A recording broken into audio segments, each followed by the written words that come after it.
إياك نستعين اهدنا الصراط المستقيم. Ramadan itu di Amerika, ada berapa banyak masjid yang saya datangi, itu dari malam pertama sampai malam terakhir, itu nggak ada yang namanya shaf itu berkurang satu shaf, dua shaf, nggak ada.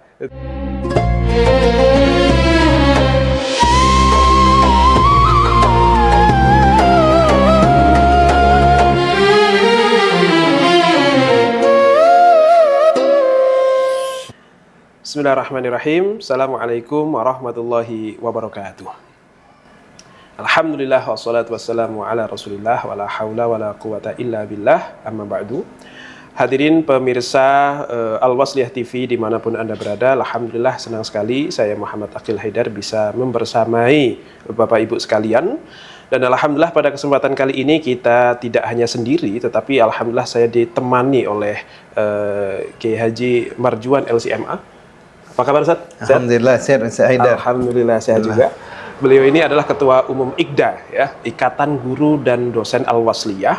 Dan kegiatan beliau itu berdakwah, terutama khususnya di Amerika. Ya, jadi ini satu hal yang sangat menarik untuk kita ulik lebih lanjut tentang bagaimana proses dakwah di Amerika, apakah sama atau berbeda. Kita coba bandingkan dengan di Indonesia seperti apa, bagaimana tantangannya dan juga bagaimana kisah-kisahnya. Pastinya banyak hal yang menarik yang bisa kita ulik ya dari beliau ini, insya Allah. Dan mungkin langsung saja ya kita menuju diskusi ini. Pertama, Ustaz, apa kabar dulu? Alhamdulillah sehat. Alhamdulillah baik ya. Ini kali pertama jumpa dengan ini ya, Ustaz Haidar ya. Masya Allah, semoga Ternyata menjadi beliau dari ini ya, Rumah Fikih ya. ya. Alhamdulillah kita berjumpa, semoga perjumpaan ini menjadi perjumpaan yang berkah. Amin, amin. Baik. Insyaallah. Kegiatan sedang sibuk apa nih, Ustaz? Ya, mungkin kita basa-basi dulu lah yang enteng-enteng dulu. Sekarang lagi sibuk untuk persiapan ke Aceh ya. Kita akan menyalurkan sedikit bantuan titipan lah ya dari beberapa jamaah yang ada di sana. Insya Allah lagi inilah persiapan logistik lah ya. Persiapan nggak logistik, banyak ya. Masya Allah. Berarti terakhir ke Amerika kapan?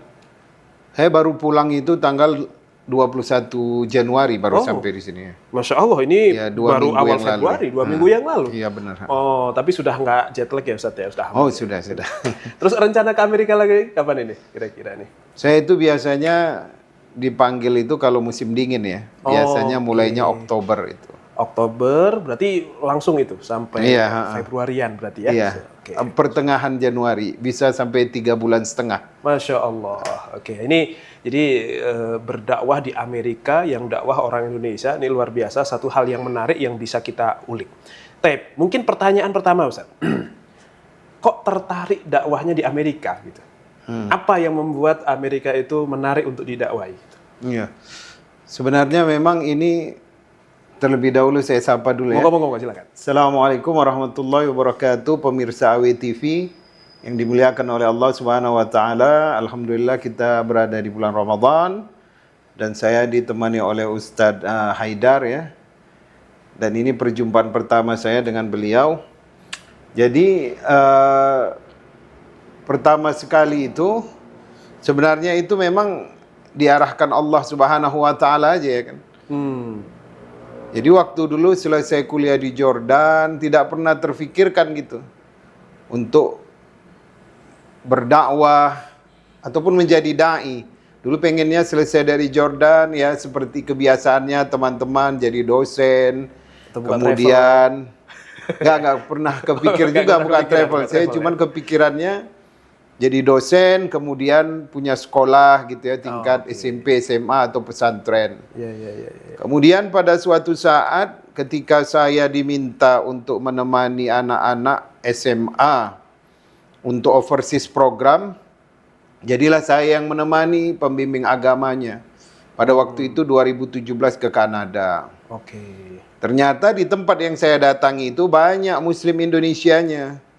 Dan ketika mereka tahu saya alumni dari Timur Tengah, jadi selama 40 hari itu mereka meminta seminggu itu sekali untuk diberikan kajian. Masya Allah. Bahkan pada saat itu mereka itu mintanya nggak seminggu sekali, 3 kali. Tapi karena waktu itu saya mendampingi anak-anak, saya bilang saya bisanya di weekend saja.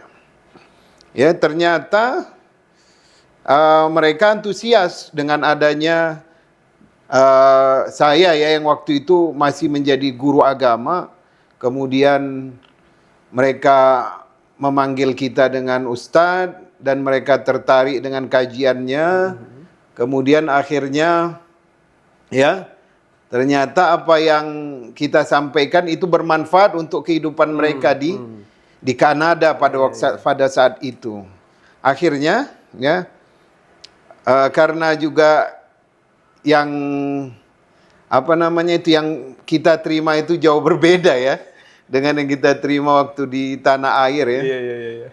Ya hal itu akhirnya menjadikan saya itu mengingat bahwasanya inilah sebenarnya cara Allah untuk mengajak saya ataupun memberikan kepada saya itu peringatan lah ya bahwasanya ilmu yang kita cari itu ternyata ada tanggung jawabnya ya. Ya, betul. Nah, seperti itu. Akhirnya semenjak itu saya pulang pergilah ya.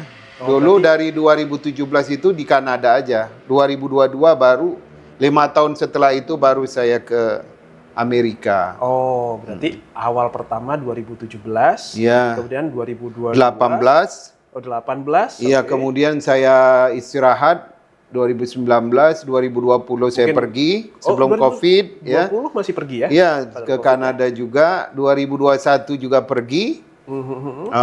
Kemudian 2022 saya ke Amerika. Oke, menarik Zat. Begini, mungkin antum pastinya bukan orang pertama yang datang ke sana sebagai guru agama gitu ya. Tetapi kok kemudian mereka tertarik untuk mengundang antum lagi? Artinya ada sesuatu nih. Boleh, masih ingat nggak Zat? Kira-kira yang disampaikan pertama kali sehingga mereka tertarik itu apa? Masih ingat nggak itu? Iya, saya bukan yang pertama karena dai yang pertama sekali itu berdakwah di Amerika itu yang diundang secara resmi itu sejak tahun 2006 ya. Oke. Bahkan sebelum itu ya. Dan itu orang Medan juga ya, Ustadz Samsul Arifin Nababan itu ya. Oh, iya. Kemudian saya ingat materi pertama saya itu waktu saya kasih tausiah itu adalah materi tentang pengorbanan Khadijah. Ya. Karena saya melihat jamaah itu mereka tidak kekurangan harta, bahkan hartanya berlebih-lebih ya. Apalagi mereka itu adalah orang yang istilahnya kalau pakai apa namanya barang itu ya barangnya itu yang asli gitu ya. Nggak ada kami-kami. Nggak ada yang KW. Jadi kita lihat oh inilah bagaimana supaya mereka itu menjadi Khadijah di masa kini. Oh. Nah itu yang tema yang pertama sekali saya ambil, saya bilang sepertiga harta Khadijah itulah yang diputar untuk menjadi ekonomi, untuk membangkitkan ekonomi di kota Makkah. Orang yang kelaparan, yang ngasih makan itu Khadijah, Abu Bakar, Utsman bin Affan. Kemudian orang kalau nggak punya baju, yang belikan bajunya itu Khadijah. Saya bilang kemudian orang yang mau dimerdekakan, yang dia sudah masuk Islam, itu uangnya itu diambil dari Abu Bakar As-Siddiq, kemudian Khadijah binti Khuwailid, kemudian juga Utsman bin Affan. Oke. Jadi mereka sampai menangis itu mendengar pengorbanan Ummul Mukminin tadi. Artinya mungkin dari relung hatinya mereka punya keinginan untuk berjuang. Mungkin tapi bingung saya berjuangnya lewat apa? Ilmu nggak punya atau apa gitu ya. Oh Iya, ternyata benar. ini loh ada Ibunda Khadijah, kalian bisa loh jadi seperti ini. Iya, Oh, dari situlah kemudian Iya, mulai benar. pertama berdakwah dan mereka sangat-sangat terkesan dan terkesan ya karena secara ekonomi mereka itu berlebih-lebih ya. artinya mungkin itu juga sebagai salah satu pembeda kali Sat ya. Objek dakwah di sana itu menengah ke atas bisa dikatakan. Iya benar. Mungkin itu salah satu pembeda antara objek dakwah yang ada di Indonesia. Nah, kira-kira apa lagi Sat selain objek dakwah yang kalau di sana itu orangnya tipe berjuang dengan harta begitu ya. Iya benar. Dibandingkan dengan Indonesia, kira-kira perbedaan yang lain apa lagi nih kira-kira? Tantangan. Kemudian mendudukkan yang namanya pendidikan di dalam Islam. Karena kita tahu ya, kebanyakan mereka itu adalah orang-orang yang sibuk, kemudian mereka tidak punya waktu untuk bersama untuk mendidik anak, maka mereka titipkan di semacam sekolah negeri atau public school. Jadi disitulah kita masukkan bahwasanya aset terbesar orang tua itu bukan hanya kesuksesan dalam materi saja, tetapi ketika dia mampu salat berjamaah, kemudian mengangkat tangan, Allahumma ighfir lana wa liwalidaina warhamhuma kama rabbauna shighara. Ya kan? Jadi itu juga suatu rezeki yang tidak bisa diukur dengan materi. Apa tujuan kita? Tujuan kita adalah memacu supaya mereka tidak hanya menyekolahkan anak di public school, tapi juga membekali anak dengan pendidikan Islam. Walaupun seminggu sekali ada namanya Sunday School, atau mungkin memindahkan atau memasukkan mereka ke private school atau sekolah swasta. Jadi private school itu maksudnya sekolah Islam. Nah, jadi pendidikan itu, pendidikan agama Islam itu salah satu yang sering juga saya sampaikan dalam materi-materi dakwah. Berarti apakah antum juga memegang anak-anaknya mereka atau cuman menyampaikan kepada orang tua, kalian anak pendidikan agamanya harus diperhatikan loh? Apakah kemudian mendirikan itu juga atau cuman menyampaikan ke orang tuanya saja? Iya, kalau saya secara pribadi, kalau pengajian saya bilang anak-anak dibawa. Dan kalau saya di awal-awal kan tidak pakai bahasa Inggris ya. Kalau anak-anak tidak betah, paling tidak mereka sholat itu safnya itu berada di paling depan. Jadi nggak dibiarkan main-main. Kemudian untuk anak-anak itu saya serahkan kepada orang tuanya. Saya hanya memberikan materi. Tapi yang saya bekali biasanya kalau anak-anak itu saya tes azannya, saya tes surah-surah pendek, ya kan. Kemudian saya kenalkan dengan akhlak Rasulullah, bagaimana menjawab panggilan seorang ayah, seperti itu. Artinya antum lebih fokus kepada kepedulian dan kesadaran orang tua akan pentingnya pendidikan anak ya. Benar. Masalah bagaimana kalian mendidik itu tanggung jawab Anda. Iya, pendidikan Islam khususnya. Karena antum juga tidak stay setahun penuh di sana juga ya. Per state itu atau per daerah itu maksimal 10 hari.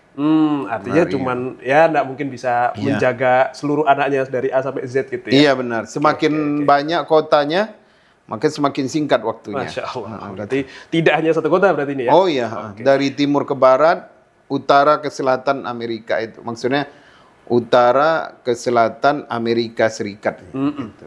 Siap. Apalagi Ustaz, perbedaan yang mencolok, perbedaan antum tantangan dakwah ketika di Indonesia dan di sana? Kalau tantangan yang terberat itu adalah pertama adalah bahasa. Dibandingkan dengan dai-dai yang berasal dari Pakistan, India, mereka itu kemenangannya menguasai bahasa. Tapi kalau untuk yang namanya tafsir, hadis, seperti materi-materi syariat, fiqh ya, terutama fikih Syafi'i, karena kebanyakan mereka kan adalah Hanafi ya, Ahnaf. Jadi kita itu sebenarnya punya peluang besar, cuman kekalahan kita itu dai-dai dari Nusantara ini adalah bahasa, kendala utama bahasa. Afwan Ustaz, berarti objek dakwahnya itu orang Indonesia yang di sana atau orang antah berantah, orang Amerika, orang Pakistan dan semuanya? Di awal-awal dulu 3 tahun pertama itu objek dakwanya Indonesia. Masih orang Indonesia. Kemudian mau tidak mau kan kita juga harus dikenalkan dengan masjid-masjid setempat. Kalau sudah urusannya dengan masjid, tentu harus bahasa lokal ya kan. Di situ kadang kekurangan kita. Yang kedua, kelemahan kita itu orang yang berdakwah di Amerika itu dia belum tentu alim, tetapi dia hafiz. Hafiz. Misalkan seperti anak-anak muda yang tamatan dari Darul Ulum di India, di Afrika Selatan, itu mereka rata-rata hafiz. Tapi dia tidak setingkat alim. Hanya bisa menjadi imam sholat, kemudian ceramah sedikit gitu. Suaranya bagus, imam sholat enak gitu ya. Tetapi kalau untuk memberikan materi tidak ibaratnya tidak sedalam itulah begitu ya. Tapi kalau suara, tartil, mujawad, tetap Al-Wasliyah itu Oh iya itu sih. punya prospek ya. Oke, kalau Cuman Medan nggak ada gantinya lah. iya, kekurangannya itu aja. Mereka itu karena kebanyakan masjid itu Hanafi, mereka itu tidak di dalam mazhabnya itu orang yang bergerak membuka lembaran mushaf itu bisa membatalkan sholat. Oh bisa membatalkan sholat. Jadi kata mereka not permissible, katanya itu nggak diizinkan. Jadi harus hafid gitu ya. Jadi orang yang mau jadi imam di masjid mereka itu harus hafid. Oke. Dan mereka menggajinya dengan Masya Allah gajinya bagus. Proper gitu lah. Nah, proper ya. Masya Allah. Oke, itulah beberapa perbedaan dakwah di sana dengan di Indonesia. Oke, terus selama antum berdakwah sudah berarti kalau dari Kanada sudah dari 2017, tapi kalau Amerikanya saja berarti 2022. 22. Berarti sudah 3 sampai 4 tahun. Iya, sampai sekarang. Nah, bagaimana perkembangan Islam sejauh ini, Zat? Minimal yang antum lihat lah gitu ya, yang mulai antum berdakwah sampai sekarang itu. Apakah ada perkembangan yang signifikan?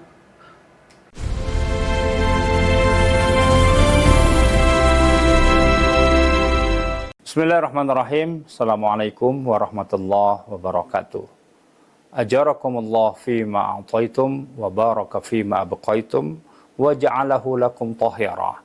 Kami mengucapkan terima kasih kepada para donatur yang telah mempercayakan Al-Jis sebagai wadah untuk memberikan sedekah, infak dan zakatnya. Ketahuilah bahwa sesungguhnya sedekah pada bulan Ramadan adalah sedekah yang paling afdol, sebagaimana sahabat bertanya kepada Rasulullah, ayu sedekah afdol? Wa qala Nabi as-sadaqah fi syahri Ramadan. Sedekah yang diberikan pada bulan Ramadan.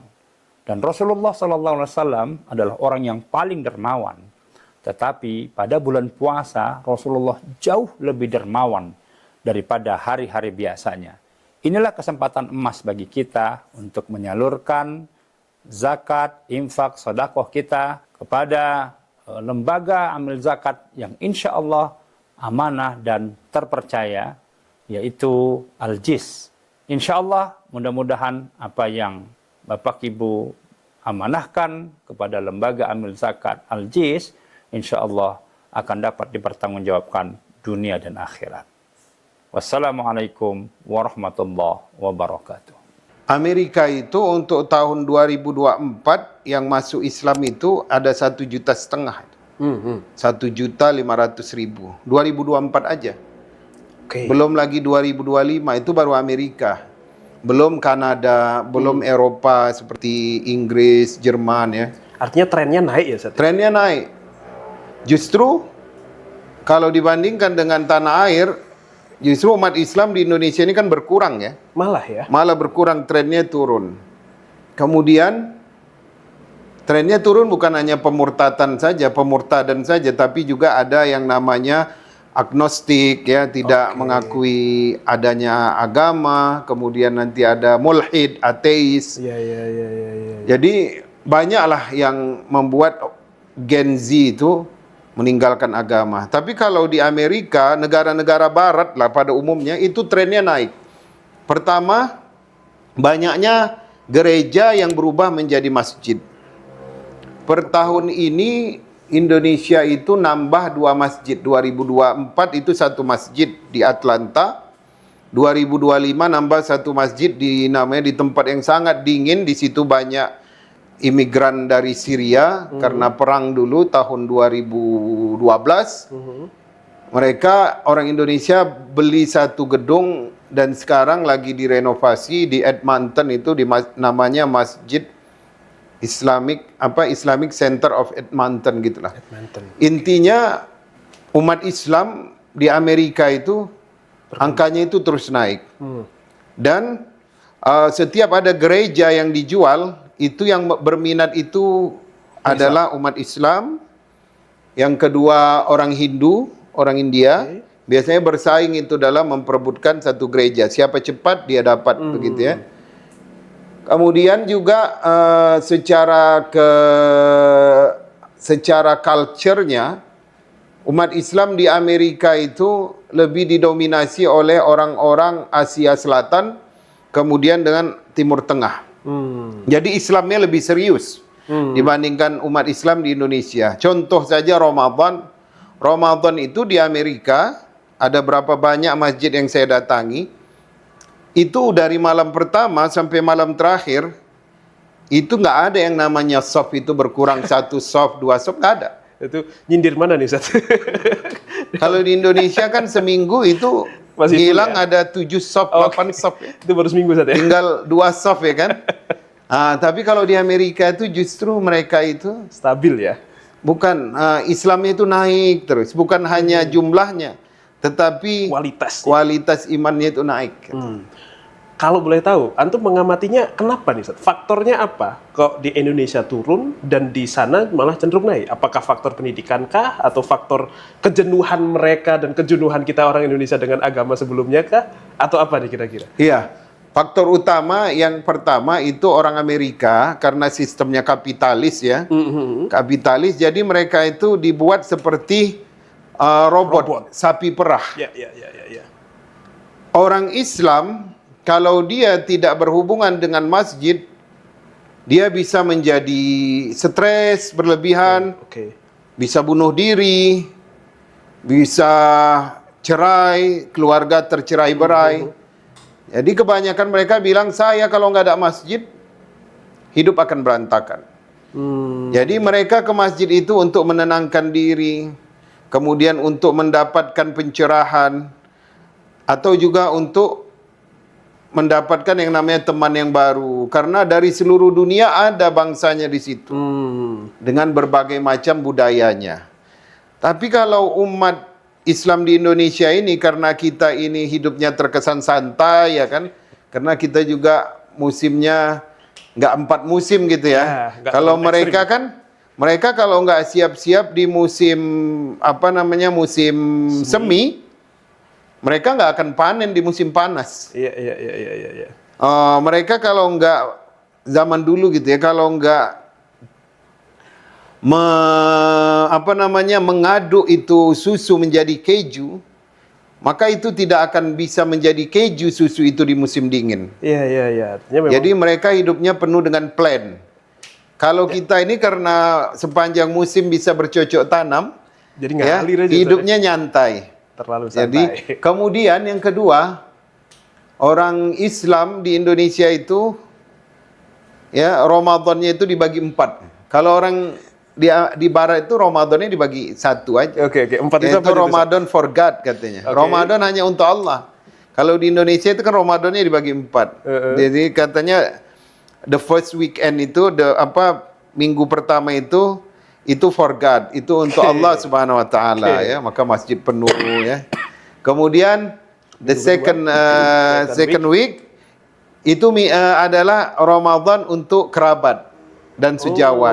Makanya banyak buka bersama ya. Buka bersama. Kadang-kadang kita pergi sholat ya, kadang-kadang kita mau pergi tarawih ya, ada jadwal. Kita lihat itu di sepanjang kafe di pasar Minggu itu, Allahu Akbar. Anak-anak muda itu masih ketawa-ketawa, minumnya belum dihabisin. Yang lebih penuh kafe daripada masjid itu. Iya, itu sudah azan Isya. Sedangkan dia masih nge-vape, masih merokok, masih ketawa, nostalgia. Jadi kita lihat, wah ini udah azan Isya, bagaimana maghribnya? Bagaimana nanti tarawihnya? Iya. Kemudian minggu ketiga, Ramadan itu for the moment ya, untuk menyiapkan momen, yaitu untuk menyiapkan Syawal. Terutama ibu-ibu perempuan ya, mulai bikin kue, sudah mulai sibuk cari baju, ketik online ya. Per 15 menit itu ada yang datang paket.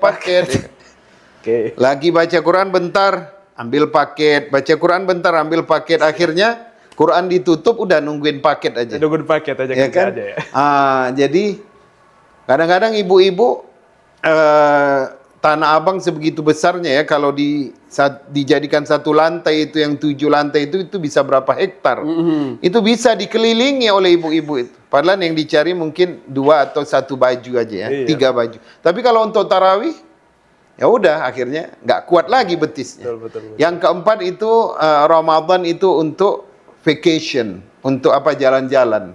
Itu makanya sibuk cari tiket. Iya, justru di 10 terakhir Ramadan itu kan orang-orang udah di tol, udah di mobil, udah di pesawat. Iya, betul. Yang namanya tren iktikaf itu di Indonesia ini hanya berada di kota-kota besar. Coba di kota-kota kecil, kampung itu nggak famous itu.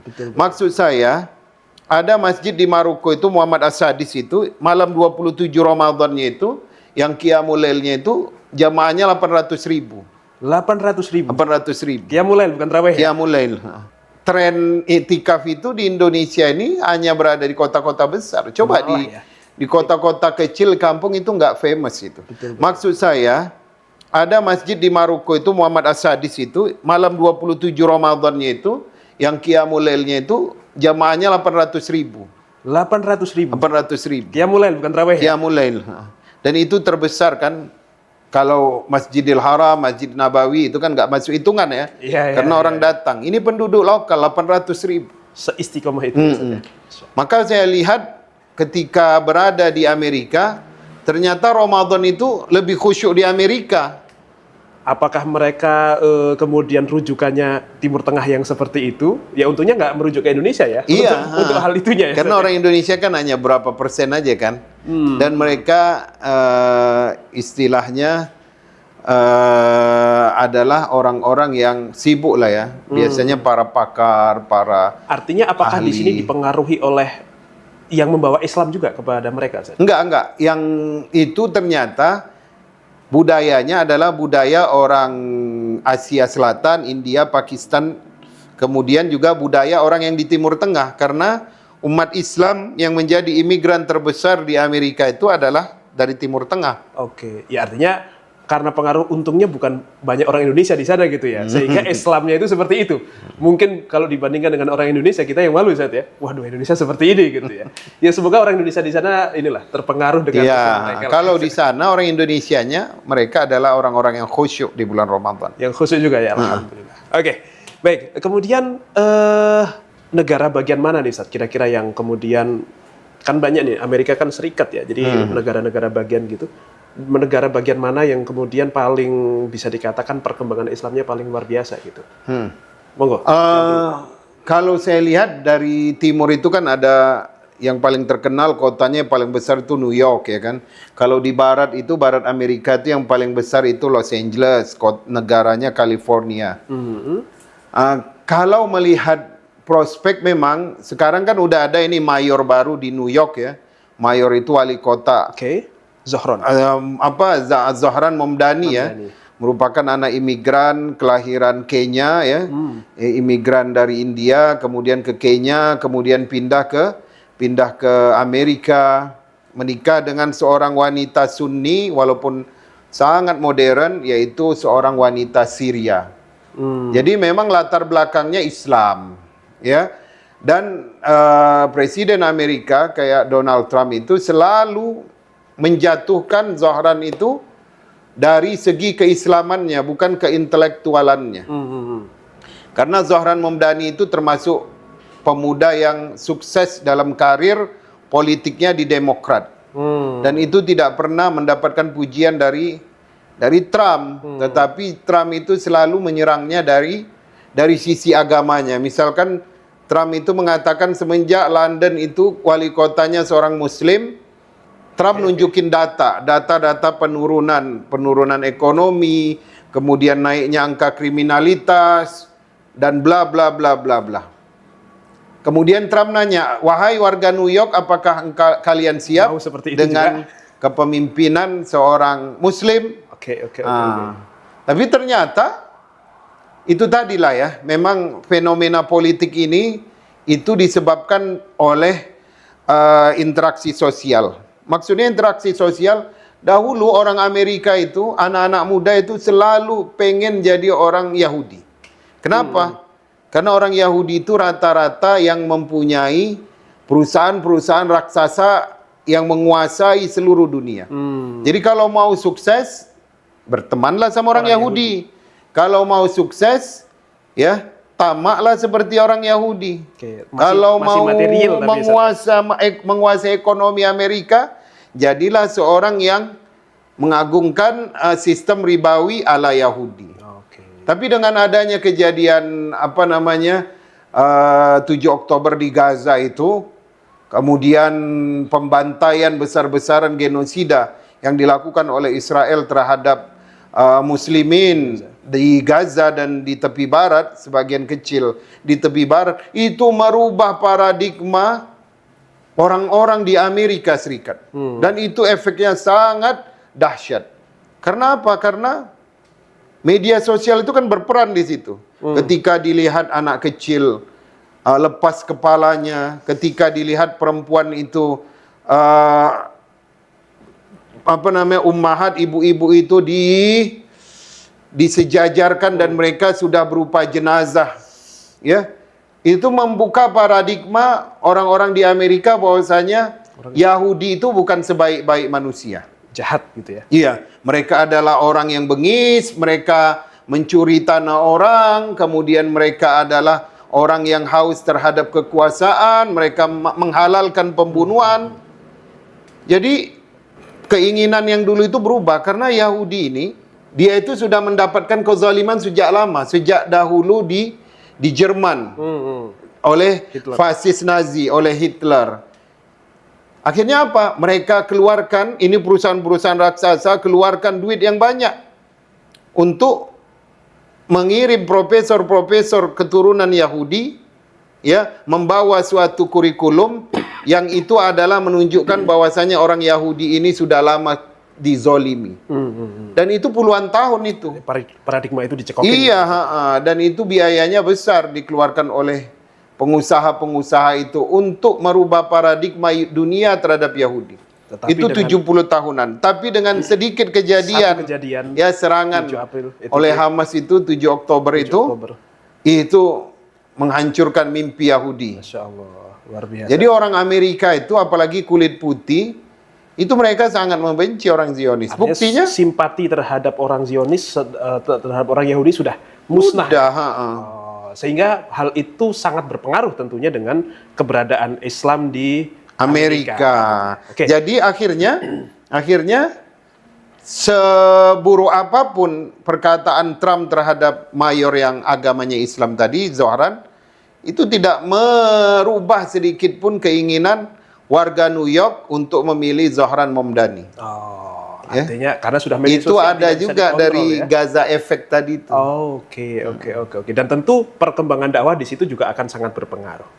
Tapi karena ini waktunya sudah mau habis, sebelum kita lebih lanjut lagi, insya Allah kita lanjutkan lagi perbincangan yang tambah menarik ini, tambah hangat ini setelah kemudian kita break sejenak.